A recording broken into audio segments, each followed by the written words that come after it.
At the end of the webinar, I will provide link for accessing the recording in the chat, so please stay tuned. Yes, the webinar is being recorded and you will be able to access it this afternoon, and I will post a link in the chat at the end of the session. To ensure a high quality recording, all attendees are encouraged to mute your mic. If you have any questions during the presentation, please type them into the chat Zoom control panel and we will get to them if time allows. Now, without further ado, Sharon, take it away. Hi, good morning, everyone. Patrick's Day. Mike, I love your green. Nice. And for all of you that I can't see that wearing green, thanks for being in the spirit. I'm Irish and I'm really, I think it's really fun. Of course, I'm not wearing green because I got dressed in a hurry.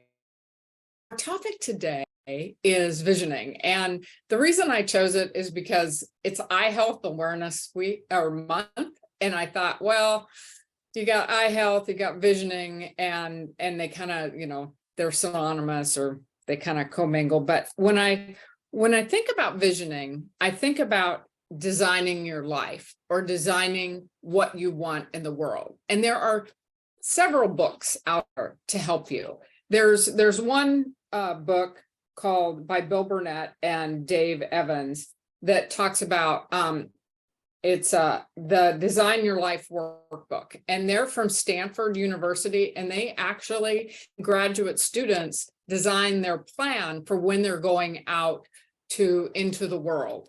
And so when we're talking about vision, we're talking about planning. Here's another book that I thought was interesting. It's more of a workbook, and I got it off Amazon because I saw the ads and I thought, how interesting is this? It's by Daniel Ackerman and it's called 369, The Key to Your Dream Life. And so this kind of reminds me of The Secret. And it really, when you look at it, it talks about how you want to, you know, what is your vision board? And it gives a calendar and it talks about manifestations. And so drop them in the chat at the end. Okay, I just want to use these as a kind of a warm-up to get you thinking about all that's out there. And then Oprah actually has a planner called The Life You Want. Why I bring this up is because whether it is the Stanford Design Your Life book or the Daniel Ackerman, The Key to Your Dream Life, or Oprah's life planning that you want, that's full of pictures, they all have these similarities, and it's what your intentions are and how you're time bound. And so what we're going to talk about is how to make a vision plan and what that looks like. So let's talk about where let's see where we're going here. The slides aren't working. So, hold on. Okay, here we go. So the agenda today is we're going to talk about a vision statement, the stages of change, what the stages of change are, and not to a deep dive into this, but this is just some general awareness about the trans-theoretical model, which is stages of change. Where are you? We'll talk about that in a few minutes. SMART goals, what those are, long and short-term goals, and how they all come into alignment to help you create your vision. So what is a vision statement? Well, a vision statement is when you've you're faced with a daunting task. Sometimes it's hard to get started. The goal of a vision is to help you design actions and behaviors. That's identifying what you want, creating that statement, and then creating long and short-term goals to help you achieve it in 3 to 6 months. It could be a year. It could be, so be thinking about as we talk today, what do you want? I mean, where do you see yourself going? What is it? Achieving health?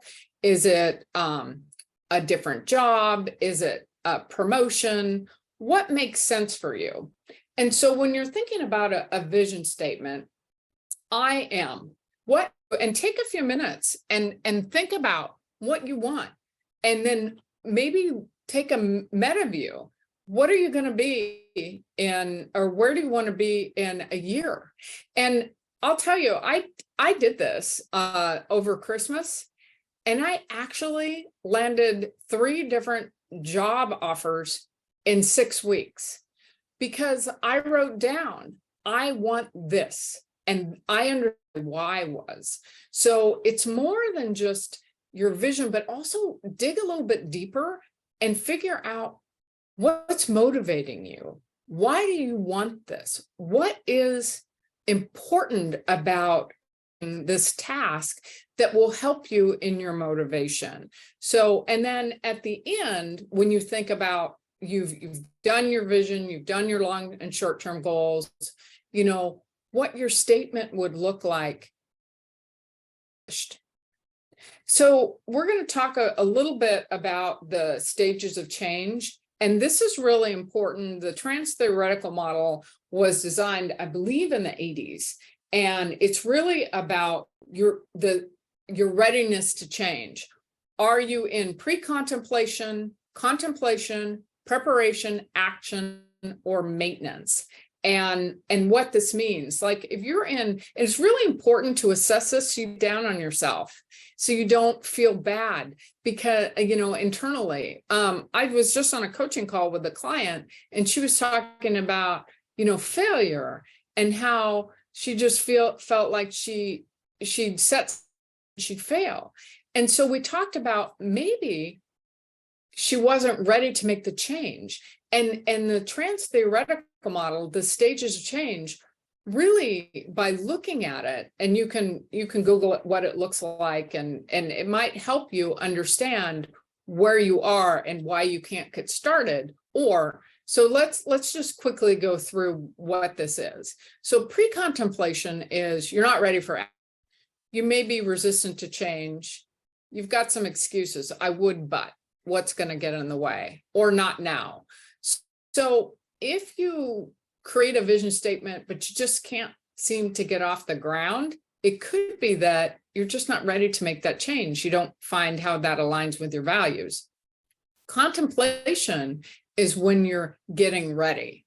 So let's say you're thinking about something and thinking, well, you're the pros and cons. This is the good, this is the bad, maybe I will, and then you get to I will. So pre-contemplation or contemplation will help you think about how forward, and then preparation.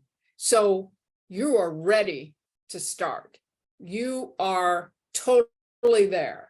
You are looking at the positive consequences of your actions. You are identifying the obstacles and the behaviors, and you are ready to go.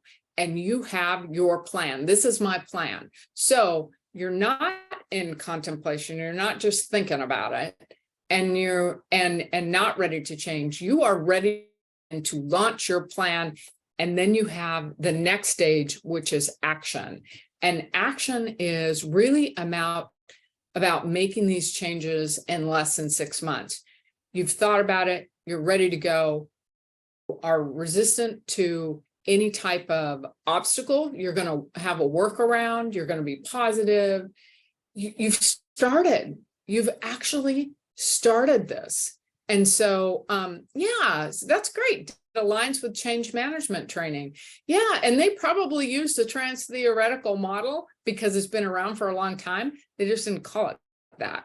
So you've started to, and I am ready to do whatever change you want or whatever you want to see in your life. And then maintenance is about looking back. So you've made the change. I don't know how many people have adopted an exercise program. And you know, it's how to look at change upward and how to have if you're challenged, how can you do something differently? How can you change it up to continue this challenge? Are there any questions regarding this, or does anybody have any experience with, you know, you've been in mode and maybe you slip back to preparation or maintenance, anything like that? Okay, so we're gonna move on. So Ella Fitzgerald says, it isn't where you come from, it's where you're going. And sometimes we all slip, and that's okay.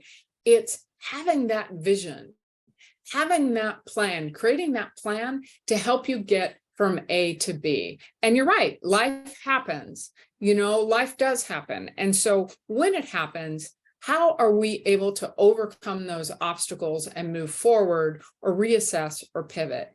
And that's where I want to talk about.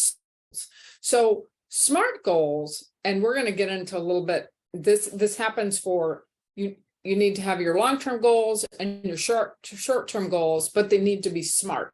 They need to be specific, whatever you want to do, attainable, realistic, and time-bound. Because if you don't have these things, it's really like as a training that I went to 2 weeks ago, throwing spaghetti at the wall. Things just are taking, a coffee grounds and throwing them, and they just kind of scatter, or being like a Jackson Pollock paint. You're just everywhere, and you're not, maybe something will work out and maybe it won't. But if you want a concrete plan, be specific, think about the time frame you want it. Is it attainable? If it is, what are the obstacles? Is it realistic and time bound? And so when you're talking about creating a vision, you've got your vision statement. I want X. So maybe I want to run in a triathlon, 5K. Adopt a SMART goal, an outcome of a behavior. 1, 2, 3. What are some big things that are going to help get you there, that align with your vision? It could be that I want to run a 5K, which means I have to get up earlier. I need to buy some tennis shoes, and I need to identify a triathlon or a fire, whatever it is. Whatever it is, create those long-term goals and then make them SMART. And a long-term goal can take 3 to 6 months, or it could be, 1 year to 5 years, whatever that is. And this is really where this is kind of a quick summary of what I just said. We want to confirm your connection between the behavior and habits. We want to adopt a learning mindset, which means you really want to be gentle with yourself and make sure that this is what you want, and assess your stage of change, and make sure you understand your why. Okay, because if you really aren't concrete on your why and why this is important to you, it's going to be hard for you. You'll probably stay in that pre-contemplation or that, contemplation mode. So we want to get you over the hump where you can create a vision that long-term goals that will create some success. And then from those long-term goals, you kind of redo it. You create these short-term goals. So let's say it's running in a 5K, but you can't run. So it's like, well, I'm going to start walking. So the short-term goal would be, I'm going to walk a half a mile every day. And then it would incrementally ramp up. What are small, achievable steps that can help you reach your long-term goal? And again, they should be specific, measurable, attainable, realistic, and time-bound. So if you want to run in 6 months, maybe your short-term goal would be buy new tennis shoes, identify the races, go out and look at where the race will be. Do I feel comfortable there? Those are the short-term goals that'll help support the long-term goals, that'll help support your vision. And so how do we get there? We're going to prioritize the stages of change, our stages of readiness. And then we're going to look at our values. Does this align with my value? Do I really care about, this particular thing that I'm aligning my vision with? The level of importance, on a scale to 1 to 10, how important? Because if it's a 2, then you have to look at, is this something I really want to do? Or yes. And so it is attainable, but how am I going to get there? And then also look at your strengths. It's really important, your strengths and your values, to help you determine your long-term goals and how it connects to your vision. So then you can look at your short-term goals and look at the strategies, the vision, your motivation, and what your steps are. They kind of stack. It's like, I think James Clear would think of this as like habit stacking, or BJ Fogg would think about how you create an action step and you align it. But they both,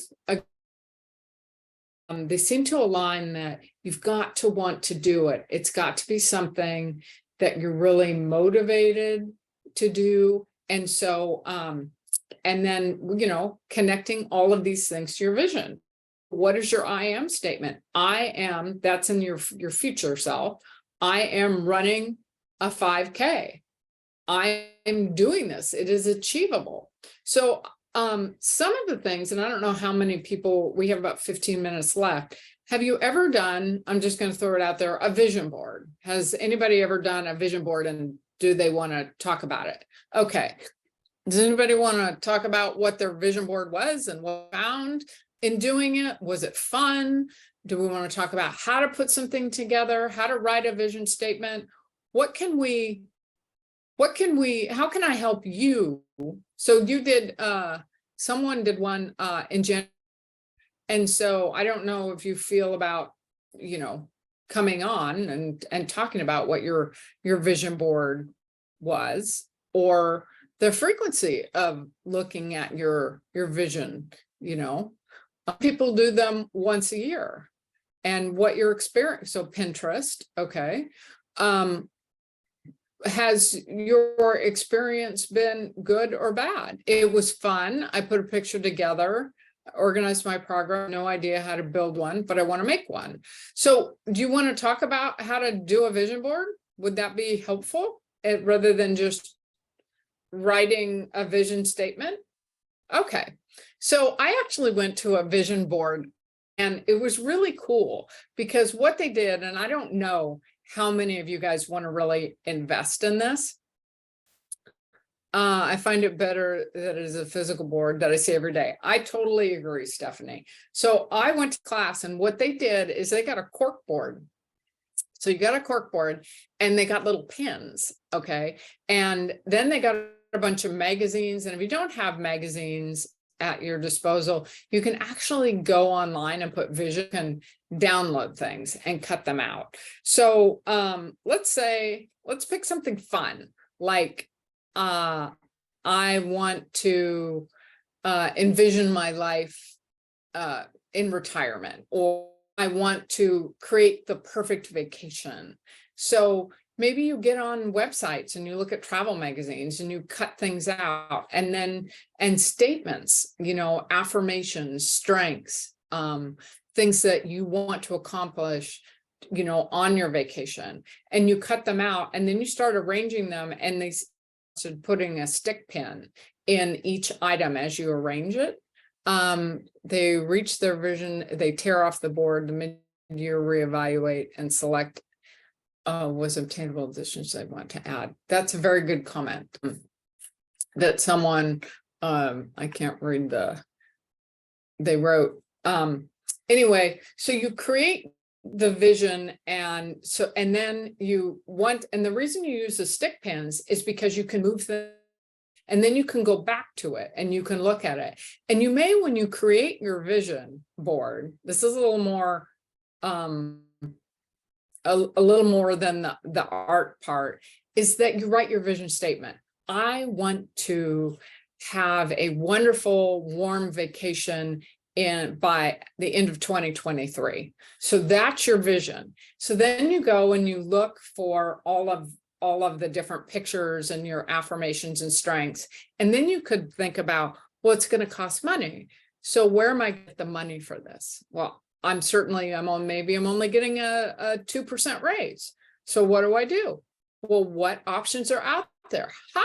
Maybe I get on the points guy, and I And I look at what vacations that he suggests, what research needs to be done. So maybe you put something on the points guy, or maybe you think, oh, I've got a credit card that gives points, or I have a tax return, or whatever options or buckets are available to you that are going to help you fund this, So that's part of your, when you think about SMART, you have your specific vacation, how much is it attainable? Well, you start thinking about what obstacles are there.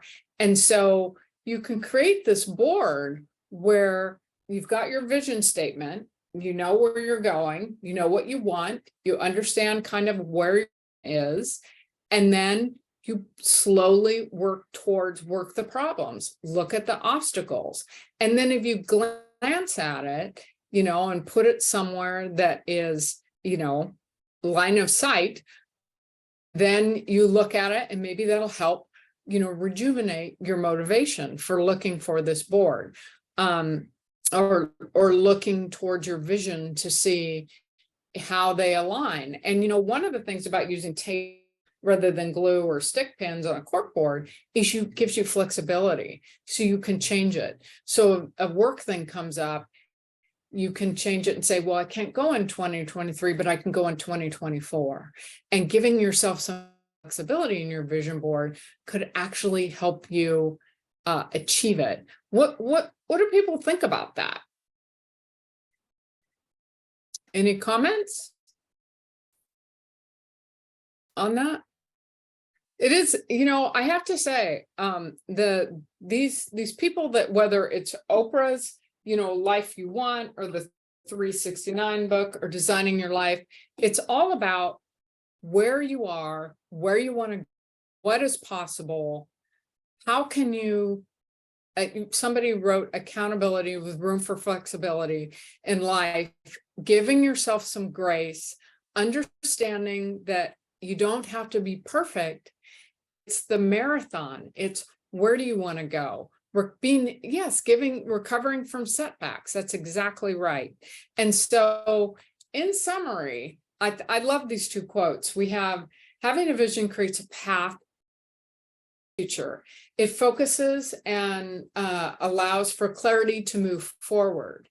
You decide where you want to go and who you want to be. That's from Oprah's book, or her planner. I think that is so true, that we need to be flexible. Life is so complicated and so busy that we need to let ourselves off the hook, as Claire says, and it's okay if you don't reach your goal every day or vision. It's the incremental change of creating that plan to help you get there with grace. And the author of The Alchemist says, when you want something, all the universe conspires to help you achieve it.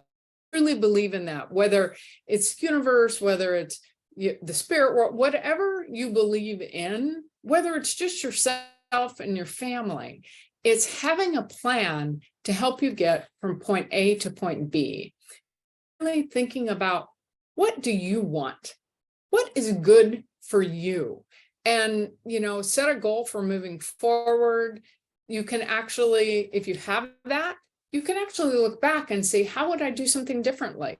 With, reflection. And Debbie says also leveraging feelings can help you believe it's real. How do you feel about achieving this thing? So it's kind of touchy-feely, but it's really about, what do you want? How are you going to get there? How are you going to manifest, a way to get there, even though you may not believe that you can get there. And so it's about believing in yourself. And so, as I mentioned earlier, the alternative is throwing spaghetti on the wall. It's really, to see, and there's nothing wrong with that. You can live life in a flexible, state, and you can just take life as it comes. But if you have a plan, if you have a vision, long-term goals, and you set SMART goals up, you'll have a kind of a gentle way of looking back at what has worked and what hasn't, that can help you create a workable, more flexible visual and And so I want to thank everybody for being here. We're almost the end of time. Take a minute to create your vision statement or your roadmap, and it could be, are you looking for fulfillment? Are you looking for connection? What do those things look like?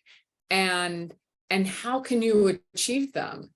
And if you want some, at the end, some travel tips that you want to take a great vacation, but you just don't have the finances, to do it, there are ways that you can use points and you can leverage your what you have, just going and connecting with family. So what's important to you? And so that concludes our presentation today. I'm open to questions. I know somebody asked me to put the in the chat the books, so I will do that right now. I'm not endorsing any of these books. And neither is CPSHR. I'm just telling you there is a wide gamut of do this, and these are just some that came up that I saw on Amazon that I thought were accessible. I'm not saying to buy them. You could probably Google how to do a smart plan. And happy St. Patty's Day. I hope a safe and healthy holiday. Before we go here or answer any questions, I just once again want to say thank you, Sharon, for being here today. It's been And my for pleasure. a wonderful, wonderful webinar session, and for the rest that you provided for us throughout last year and probably years prior before I even got here. So thank you for that. And to everyone else, thank you for being here today. Happy St. Patrick's Day. And I have posted the link to the recording that you can find later this afternoon on our website in the chat. I have just done it again for your reference. And we will proceed. If anyone has any questions, feel free. We will be ending here in a couple minutes, but Sharon, if you want to stay on and answer questions, you're more than welcome to. Yeah. And I want to stress, I'm not endorsing any of these books or anything. This is just, an example of how, if you were to order them all and look at them, the similarities. The key to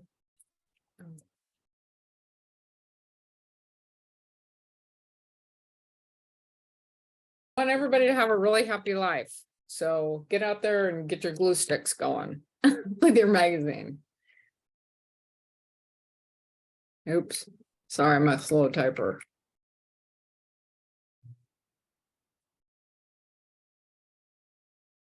And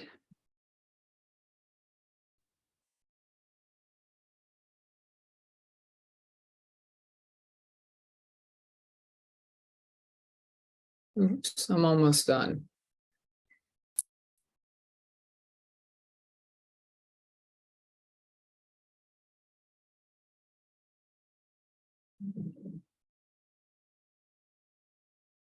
The Designing Your Life workbook, these guys, Bill Burnett and Dave Evans, they are affiliated with Stanford. They actually, for people that are retiring, they actually put on workshops, and they have not only the workbook, but they have a book that you can buy. And it's I think they also have a YouTube out there that you can listen to what they have found in teaching the Stanford students. So, all right, so there you go. Thank you very much.